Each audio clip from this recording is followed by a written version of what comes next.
ஜிந்தகினா மிலேகி தோபரா. இதுக்கான அர்த்தம் வாழ்க்கை திரும்ப கிடைக்காதுன்றது தான். தலைப்பை நியாயப்படுத்துகிற விதமாக படமும் இருக்கும். 3 நண்பர்கள் சேர்ந்து தொடங்கக்கூடிய சாலை பயணம். இந்த பயணத்தில் நட்பு, காதல், கண்ணீர்னு எல்லாமே இருக்கும். இவங்க 3 பேரோட வாழ்க்கையும் இந்த பயணத்தில் எப்படி மாறுதுன்றது தான் கதைக்களமே. ரித்திக் ரோஷன் நடிச்சிருந்த அர்ஜுன் கதாபாத்திரம் பற்றி சொல்லியே ஆகணும். படத்தோட ஆரம்பத்தில் பணம் தான் முக்கியம்னு சொன்ன அர்ஜுனுக்கும் படத்தோட இறுதியில் காட்டக்கூடிய அர்ஜுனுக்கும் இடையில் இருக்கக்கூடிய பரிணாமம் அவ்வளவு அழகாக இருக்கும். இந்த படத்தில் எனக்கு ரொம்ப பிடித்தமான ஒரு காட்சி லைலாவும் அர்ஜுனும் பேசக்கூடிய காட்சி. எதை பற்றி இருக்குன்னா, நம்ம எல்லாருமே எதிர்காலத்தை நோக்கி தான் ஓடிட்டு இருக்கோம். ஆனால் இந்த ஓட்டத்தில் நிகழ்காலத்தையே மறந்துடுறோன்றது நம்மள நிறைய பேருக்கு தெரிய மாட்டேங்குது.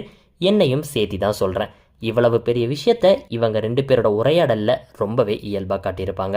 அந்த தருணத்தில் அர்ஜுன் மட்டும் அதை உணர்ந்திருக்க மாட்டார். படம் பார்க்கக்கூடிய நாம்பளுமே அதை உணர்ந்திருப்போம். ஜிந்தகினா மிலேகி தோப்ரா என் மனதை கவர்ந்த கதை.